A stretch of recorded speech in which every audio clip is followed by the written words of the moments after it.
Hey, what's going on, everybody? This is Jared here with part 4 of my CD collection. Now, if you follow the channel, you know, unfortunately, my dad passed away in 2022.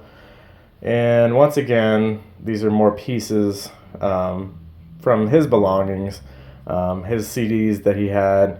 And yeah, I went ahead and inherited them. And let's start from the top left here. What we got. He had a lot more CDs than I ever realized. Got some 10 Years CDs. This is a band I've never listened to, but he was a big fan of them. Newer band.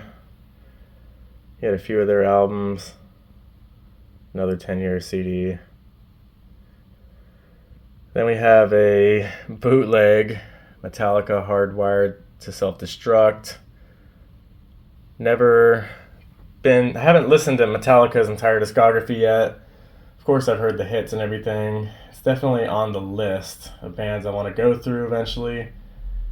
So I don't know who gave him this. Maybe it's just someone at work or a friend or something. But that was kind of random. Then we got some Nickelback CDs. Nickelback gets a lot of flack, for sure, for being like, you know, generic rock band or whatever. I can't get this shit to focus. There we go. Yeah, they get a lot of flack. I've heard their hits. Another band I haven't gone through. Um, and I've never like hated them like some people do, but my dad always really liked them. So sorry about the focus. There we go. Hopefully it'll stay. But yeah, he had a few of their albums. Definitely huge back in the 2000s. Then we'll move down here. Another band I've never been through, but he was a big fan of. Pop Evil, another newer band. He really liked them. A couple of their albums. And then we have a couple Riot albums. Now, he was a big fan of Riot. And as was his brother. I think maybe multiple brothers of his. And a band I've never really listened to at all. I don't think I've heard a single song of theirs. But I think kind of the rap on them is like they were like a really good band that just never like made it huge for whatever reason. But he always talked about how good they were. So maybe a band eventually down the line I would go through. I know my uncle, who also passed, was saying anytime he would mention Riot, he would always be like, no, not Quiet Riot, just Riot. I always thought that was a funny little thing. Alright, next we have Rob Zombie. 3 of his albums. You know, kind of have like the generic 20th Century Masters Greatest Hits kind of album. Not like an official release from Rob Zombie. Then you have Hellbilly Deluxe 2. And then you have, this is a long ass one. I forgot exactly what it is. It's like, let's see here. The Electric Warlock Acid Witch Satanic Orgy Celebration Dispenser. Now, Rob Zombie is one that I have gone through actually super recently. This year, I went through his entire discography, and I was actually inspired by my dad because I saw that he had some of these albums, and there's my dog.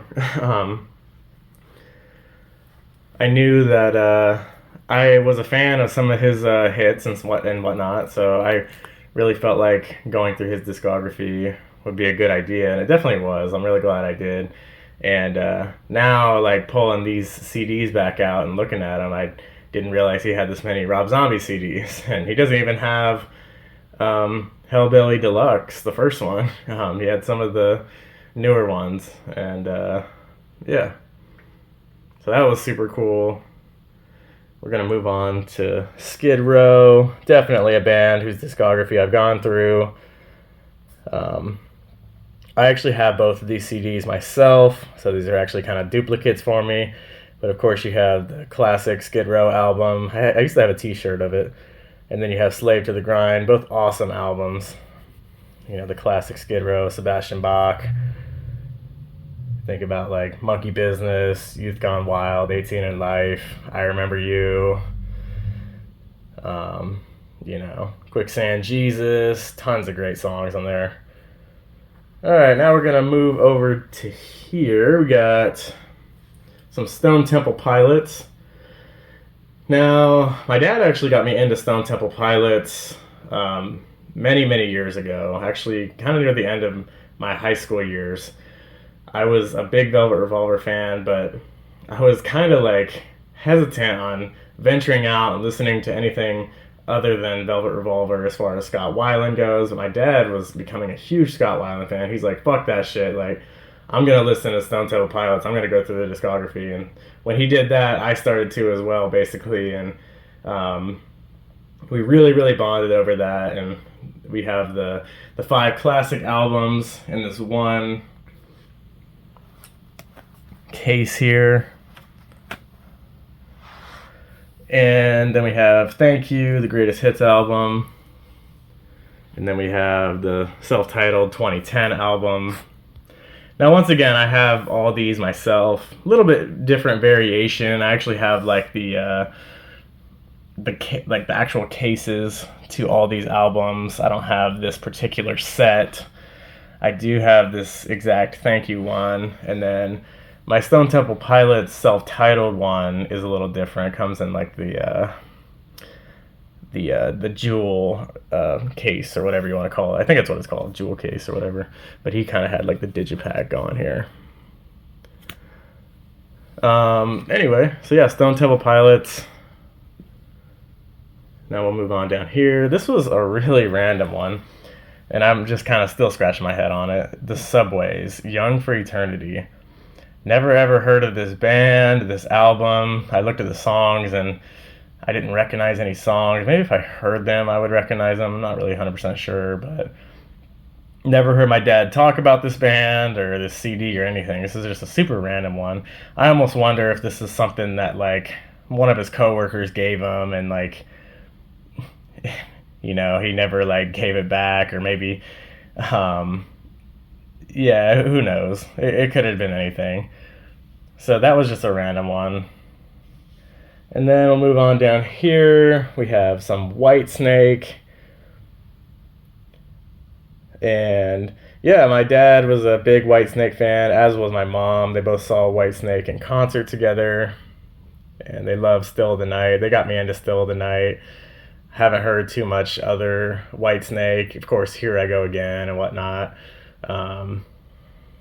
David Coverdale is definitely an interesting character, especially nowadays, watching some of the more recent videos of him, unfortunately. Man, go take a look on YouTube. It's definitely something. But yeah, good Whitesnake albums, couple Whitesnake albums. Similar album covers, actually, I thought, too. Then last but certainly not least, Velvet Revolver, Libertad. This is another one that I have, of course. Big Velvet Revolver fan.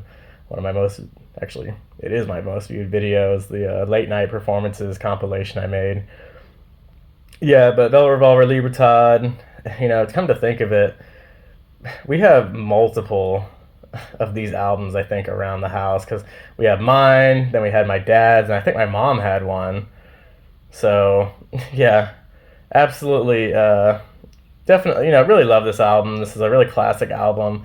Gets a lot of flack because, a lot of people don't think it's as good as Contraband, which I can totally understand. And, like, obviously the band was not, like, gelling as much as it once was. But I still think this is a great album, underrated, and really nostalgic. I mean, 2007, I was, like, 10 years old when this thing came out, and just everything going on in my life at that time. This is kind of like a soundtrack to it. So, yeah, bunch of new CDs to the collection. We actually initially tried to sell these at a garage sale, and we couldn't sell a single one of them.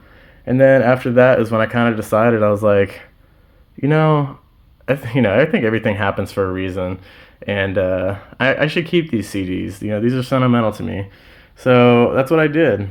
And there's some duplicates and everything, but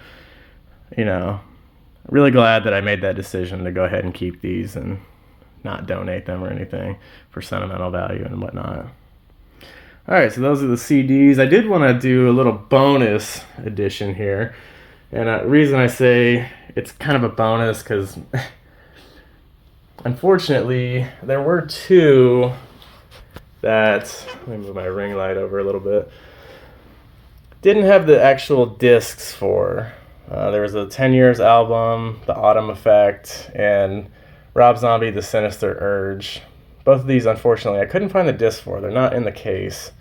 So I'm not really counting these as additions to the collection yet. I did look for them. I couldn't find them in his car.